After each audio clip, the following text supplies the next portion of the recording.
കോൺഗ്രസിലെ അധികാര തർക്കങ്ങളിൽ അസംതൃപ്തി പ്രകടിപ്പിച്ച യൂത്ത് കോൺഗ്രസ് നേതാക്കൾ ക്യാപ്റ്റൻ മേജർ വിളികൾ നാണക്കേടെന്ന് സംസ്ഥാന പഠന ക്യാമ്പിൽ വിമർശനം.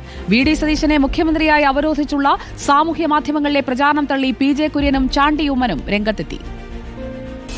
നിലമ്പൂർ ഉപതെരഞ്ഞെടുപ്പ് ഫലപ്രഖ്യാപനത്തിന് പിന്നാലെ തുടങ്ങിയ ക്യാപ്റ്റൻ മേജർ വിളികളിലാണ് യൂത്ത് കോൺഗ്രസ് നേതാക്കൾ അമർഷം പ്രകടിപ്പിക്കുന്നത്. കോൺഗ്രസ് നേതാക്കൾ അപഹാസ്യരാകരുതെന്ന് യൂത്ത് കോൺഗ്രസ് പഠന ക്യാമ്പ് ഓർമ്മിപ്പിച്ചു. അതിനിടെ വി.ഡി. സതീശനെ മുഖ്യമന്ത്രിയെ അവരോധിച്ചുള്ള പ്രചാരണം തള്ളി പി.ജെ. കുര്യൻ രംഗത്തെത്തി. കോൺഗ്രസിനകത്ത് മുഖ്യമന്ത്രിമാരെ എടുക്കുന്ന ഒരു രീതിയുണ്ട്. അതായത് ഹൈക്കമാൻഡിന്റെ റെപ്രസെന്റേറ്റീവ്സ് വന്ന് MLA-മാരുമായി സംസാരിച്ചിട്ട് ഒരു കൺസെൻസസ് ഉണ്ടാക്കിയിട്ടാണ് മുഖ്യമന്ത്രിമാരെ എടുക്കുന്നത്. പല യോഗ്യരായ പലരും കാണും, അവരോട് സംസാരിക്കും. ആ പ്രോസസ്സ് അടുത്ത പ്രാവശ്യവും നമ്മൾ UDF ഈ തെരഞ്ഞെടുപ്പ് കഴിയുമ്പോഴും ആ പ്രോസസ്സ് തന്നെ നടക്കും.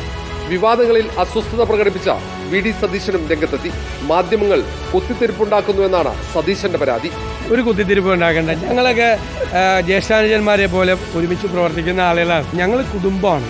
പക്ഷേ ഞങ്ങളെല്ലാവരും കൂടിയാലോചിച്ച് ഒരുമിച്ച് ഒരു തീരുമാനമെടുക്കും. അതേസമയം വി.ഡി. സതീശനെ ക്യാപ്റ്റനായും പോരാളിയായും ചിത്രീകരിച്ച സാമൂഹ്യ മാധ്യമങ്ങളിൽ പ്രചാരണം കൊഴുക്കുകയാണ്. സതീശൻ പക്ഷത്തിന്റെ ഈ നീക്കങ്ങളിൽ കോൺഗ്രസിൽ അമർഷം പുകയുന്നുണ്ട്. റിപ്പോർട്ടർ, തിരുവനന്തപുരം.